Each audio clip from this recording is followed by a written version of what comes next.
हो, तुम ही हो जग के तारनहार।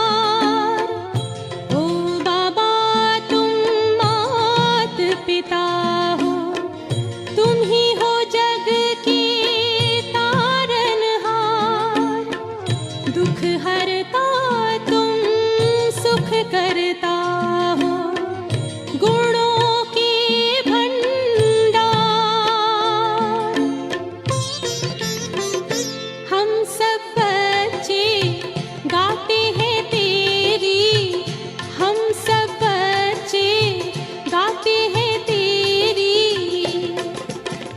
महिमा अपरंपार।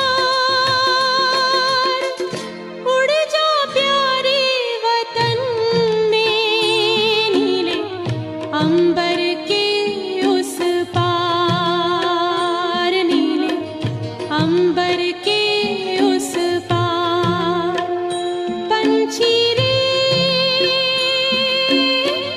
उड़ जा प्यारे वतन में, नीले अंबर के उस पार, नीले अंबर के उस पार।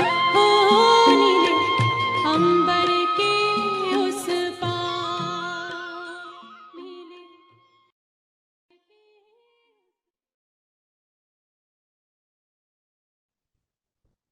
ओम शांति। आज है सतगुरुवार, बाबा को भोग लगाया गया। जैसे ही बाबा के पास पहुंची,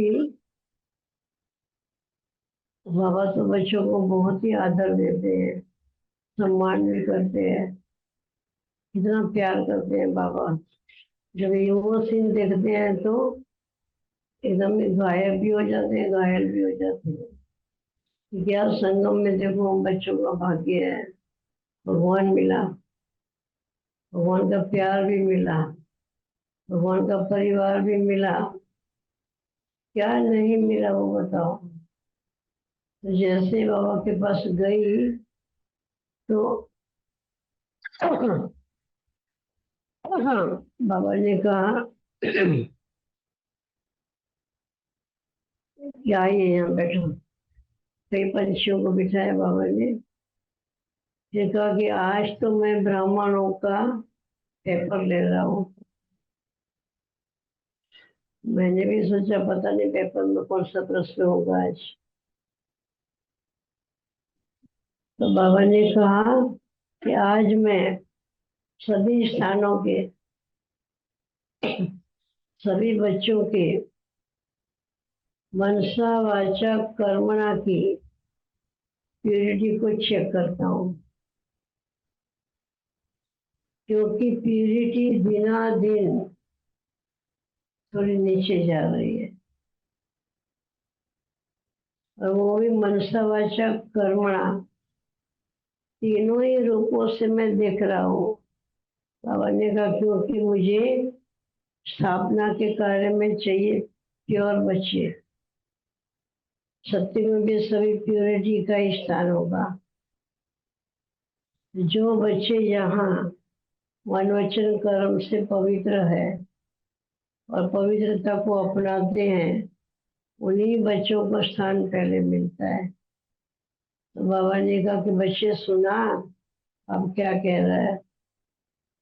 तो बच्चे जैसे अगलेपन में सुनी अनसुनी कर रहे थे। बाबा ने कहा कि आप मुझे पूछो मनसा की प्यूरिटी सभी की कहाँ कितने परसेंटेज में है। तो बाबा ने कहा कि देखो मनसा की प्यूरिटी बहुत ही कम परसेंटेज में है और उसका ही इफेक्ट वाणी के ऊपर पड़ता है। वाचा के लिए भी ठीक है बाबा ने कहा, लेकिन कर्मणा में भी धीरे धीरे धीरे प्रायलोप होती जा रही है। तो बाबा ने कहा अगर ऐसा होगा तो समझ सकते हैं कि स्वर्ग निवासी आत्माएं कितनी निकलेंगी, कितनी परसेंटेज में होगी। सोचो, फोटो में कोई, कोई में भी कोई। बाबा ने कहा कि आज सभी बच्चों को बड़े खुलेआम बता दो, जिसको जो करना होगा करेंगे। अभी मुझे बहुत ही तीव्र गति से नई दुनिया की स्थापना करनी है, और नई दुनिया में पहले चाहिए प्यूरिटी। अगर प्यूरिटी नहीं है तो उनको मैं फेल नहीं करूंगा, लेकिन इतना उच्च पदवी वो नहीं मिलेगा इनको। ऐसे बाबा बच्चों को समझा रहे थे।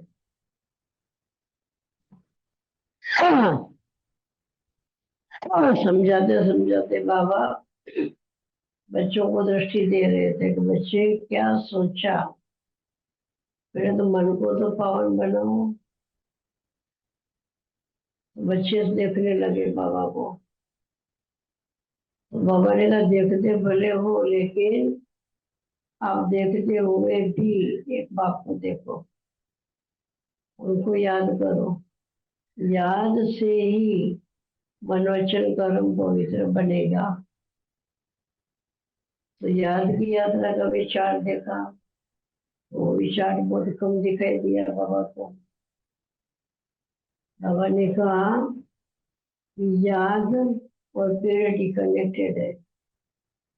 याद से ही मन साफ बनता है, याद से ही वाचा खुलती है, और याद से ही कर्मणा में भी वो उच्च विचार आता है। जैसे बाबा बता रहे थे, तो बाबा ने कहा कि बच्चे सभी बातें छोड़ करके एक ही सब्जेक्ट सामने रखो कि हम पवित्रता की राह पर चल रहे हैं। पवित्रता की राह पर चलते चलते कई आत्माएं भी आपको मिलेगी, तो उनको भी वही पवित्रता का ही संदेश देना है। तो योगी बनने के बिना पवित्र भी कोई बन नहीं सकेगा। पहले तो योगी आत्माएं चाहिए, क्योंकि अभी जो दुनिया आएगी वो इतनी खटपट वाली नहीं होगी। वो बहुत ही दुनिया शांत स्वच्छ होगी, पवित्र होगी। तो ऐसी दुनिया में जाने के लिए अब बच्चों को आप ही सोचना चाहिए कि हमारे मन में, वाचा में और कर्मणा में पवित्रता कहाँ तक है। ऐसे कहकर के बाबा एकदम ही जैसे कि माना स्थिर हो गए, चुप हो गए। बाबा ने कहा मैं सभी बच्चों को चेक किया, लेकिन निकले फोटो में कोई कोई में भी वही निकले। बाबा ने कहा ये सारी बातें छोड़ करके सभी बच्चों को अपने मन वचन कर्म की पवित्रता को बहुत ही गहराई से सोचो, क्योंकि आने वाली दुनिया में मुख्य पवित्रता ही होगी। वही वहाँ बड़े भाई फिर कुछ भी पद प्राप्त करे, लेकिन पवित्रता के बिना कोई पद भी नहीं मिलेगा। फिर त्रेता युग में माना 14 में से 16 में से 12 में आ जाएंगे। ऐसे बाबा ने सभी को समझाया। फिर बाबा ने कहा कि बच्चे मुझे अभी इस पुरुषार्थ को तीव्र बनाना है। ऐसे कह करके बाबा एकदम ही चल पड़े थे। फिर बाबा को कहा कि बाबा 2 मिनट करो, होगा जी स्वीकार करो। और वही 10 भोग दिया, और जीसस की याद थी, बच्चों की भी याद दिया बाबा को। फिर बाबा को भोग दी, स्वीकार किया, सभी की याद की। अच्छा, ओम शांति।